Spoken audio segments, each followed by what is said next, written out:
everyone, welcome back to Risa Does Makeup. If you're new to my channel, my name is Risa and I have been a makeup artist for more than 20 years.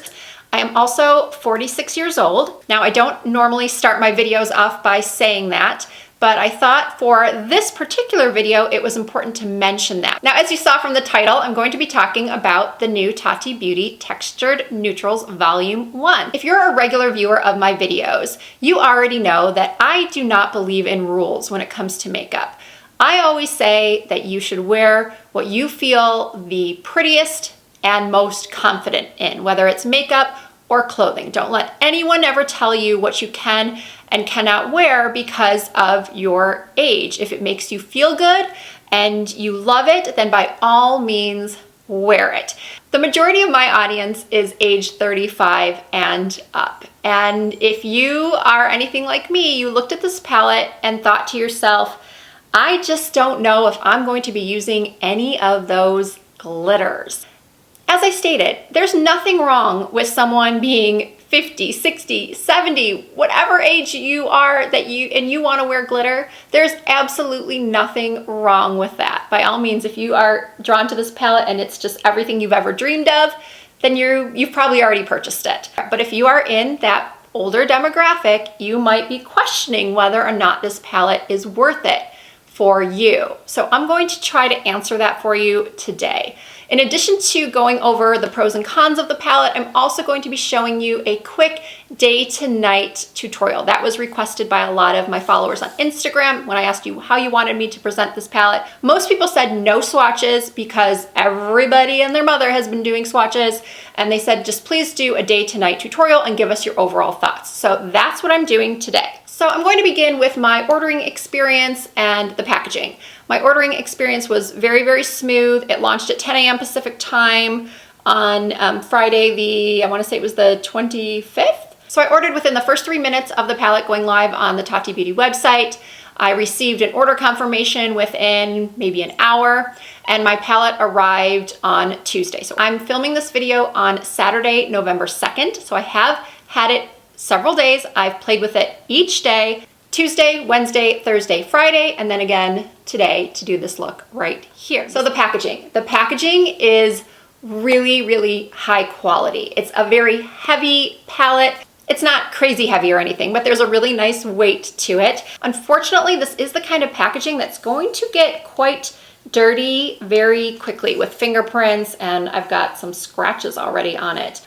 But back to the positives, this mirror is phenomenal. You can already tell how many times I've used this palette because there's a lot of glitter and shimmer all over it. As several other reviews have stated, the layout is very unique. I really haven't seen any other palettes presented in this way. You can go row by row, you can go on a diagonal. You've got all of these different textures. Obviously, you've got the glitter textures, then the metallic textures, then the sequin row, and then the matte row. What I want to do now is jump into that day to night tutorial. I did do a voiceover just to try to keep this video on the short side because I know people are watching so many videos on this palette, so many reviews. I say on the short side, but it still could end up being 20 minutes. Hopefully it won't be. But let's jump into that day to night tutorial and then I will come back and just give you my final thoughts. I decided to film this tutorial without any foundation or concealer on simply because in my experience, I do get quite a bit of fallout when using the sequin shades and the glitter shades. So I applied some eyeshadow primer and now I am just packing on the Sequin Soothe shade onto my lid and blending it out. All of the brushes will be listed in the description box. Now with a small crease brush, I'm taking the shade Ritual Matte and applying that to the outer corners of my eyes and blending.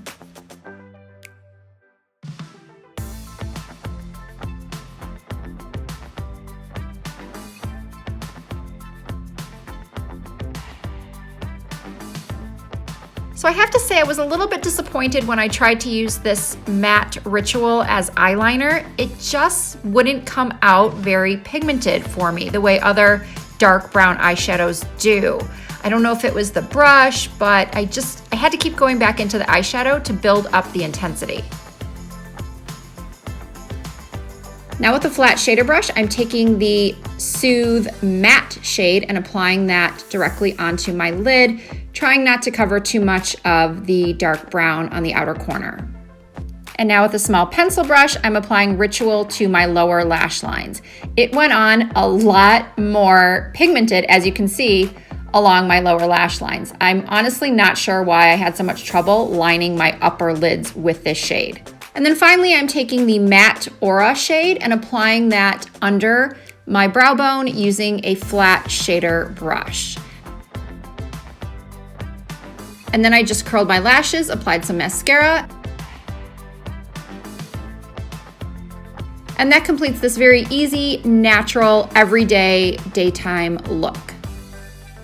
And now for the fun nighttime glittery look. I'm spraying a flat concealer brush with some Urban Decay setting spray, and then I'm taking the Metallic Aura shade and patting that on the inner half of my lid, really building up the intensity of that metallic color.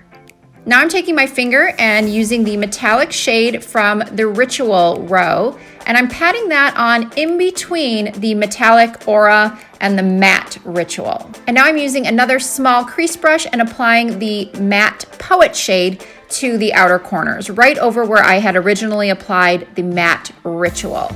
This shade, this particular matte shade, I had much better luck with. I found it to be a lot more pigmented than the Ritual and a lot easier to blend. I don't know if perhaps I might have just gotten a dud Ritual pan, but yeah, the Poet blended out a lot nicer and was a lot more intense.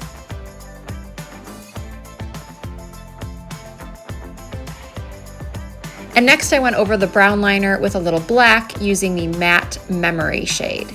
Usually this flat eyeliner brush works well for me, but for these particular shadows, I did have a better experience with a smaller angled brush. Unfortunately, my camera happened to go out of focus right when I was placing the glitter glue on my lids, but I did use some, and then I went in with the Soothe glitter and gently patted it onto my lid.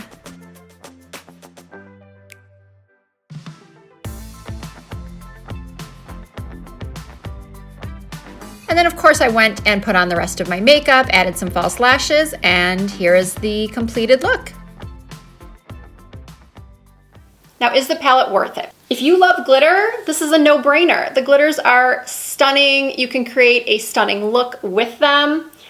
But if shimmer is not your thing, if shimmer and glitter is just not your thing, then no, it's not gonna be worth it for you. What I think would be awesome is if Tati came out with something very similar without the row of glitters and maybe just a few of the sequin shades. So if I had to give it a rating on a scale of 1 to 10, for me personally, and I'm basing this off of all of the palettes that I own, from drugstore to very high end, I would give it a 7.5. All right, everyone, I apologize for the abrupt interruption. However, as I was editing this video and watching it back several times, I was feeling like I didn't lay out clearly enough my reasons for giving this palette the 7.5 rating. So I decided that instead of refilming the whole video, I would just come back on here and give you my list of pros and cons and tell you exactly why I gave this palette the 7.5 rating. So the pros for me are, one, that it's a very versatile palette. You can do